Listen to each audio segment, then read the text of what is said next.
Former prosecutor Bob Bianchi is here. Shep, I have a question. Why not give the guy a kiss? This is unbelievable. It's a disgrace to those who are truly victims of hate crimes, to the police that exhaustively went through this, to a prosecutor who accepted that he committed these crimes, to the grand jury that indicted him. And there are defendants that we have, I represent right now, who have done far, far less, and they wouldn't get this kind of treatment. It's a whitewash, and then they seal the records, and he gets to go out and say, I'm innocent. The mayor's been thrown under the bus. The judicial system's been thrown under the bus. The Chicago Police Department is. And this is what really got me. Let's listen to what the prosecutor said, because there's only one valid reason to reverse a grand jury investigation, and that is newly discovered evidence, Brady material, we call it. Here's the answer that the prosecutor gave for making this unbelievably disgraceful decision. After reviewing the facts and circumstances of the case, yikes, you think you do that when you presented the case to the grand jury, including his volunteer service, an agreement to forfeit his bond, which is $10,000, which is nothing. We believe the outcome is just, and the disposition appropriate resolution of this case. It's outrageous.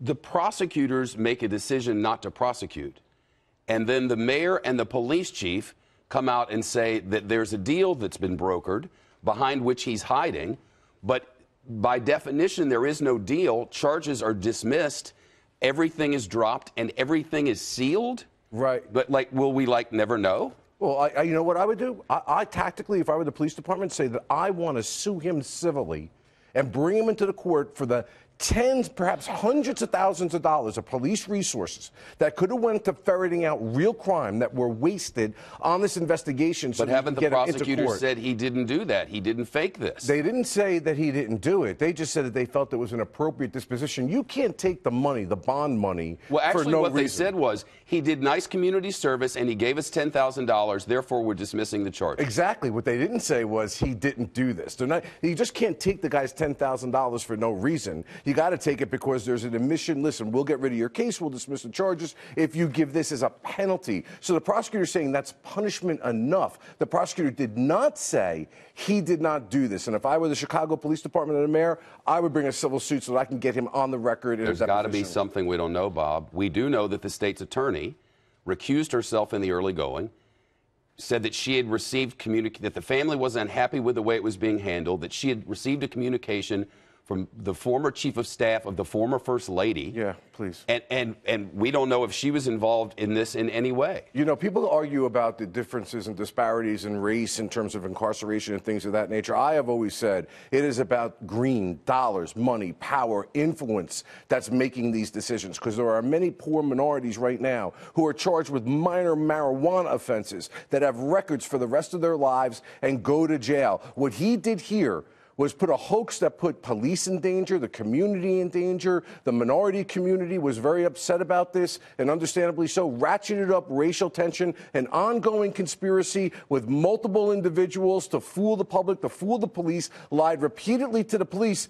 That guy gets off with this, gets this kiss. It's a disgrace. And the fact, I'll tell you as a prosecutor, that the police department isn't even apprised of this prior to the decision being made, and they find out about it on the media, that's not how prosecutors and police operate, Shep. I can tell you that to a certainty. And then the mayor stands up and calls the whole thing a sham. Have you ever seen anything like this? Honest to God, I've never seen anything like this. Usually law enforcement, sometimes people hold their nose because you've got to make a prosecutorial decision based on a lack of evidence or newly discovered evidence. That's why I want to see what this statement said about that, and it said nothing. This was just a whitewash, political influence used in order to get him out from under. And all those minority kids that are out there in Chicago that are being arrested and convicted for offenses far less than this, far less gravity than this. I'd like to see what their defense attorneys are going to do when they go to the Cook County prosecutor and say, how about my guy?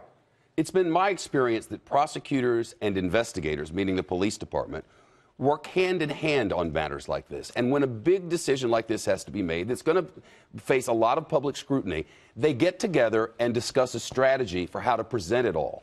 Instead, they stood up. One side said one thing and the other side called them called him horrible. Absolutely. So I ran an agency, so sometimes I had to make decisions that the police weren't comfortable with. But I brought them into the office. I explained to them the reasons for those decisions. And again, they may hold their nose, but they would say, okay, fine, that's your discretion. But it was based upon the facts, and it was based upon the law. The fact that they never even communicated to this, and the police and the mayor are just blindsided when they find out about this emergency hearing that had to happen so quickly with this kiss of an agreement that they call all the reporters down there this morning. You got to come. They called everybody who'd been covering. You got to come down here. We're going to have a news conference. This should be investigated. There is something completely not correct with what went on here.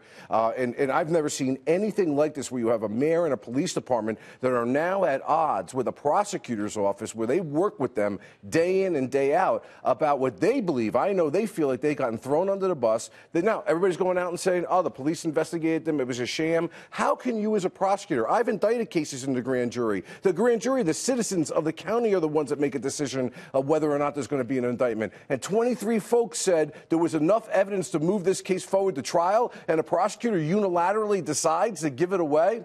It's not right. Bob Bianchi, I think there's probably more coming here. I'm agitated, and I hope there is. Bob, wow, thank you.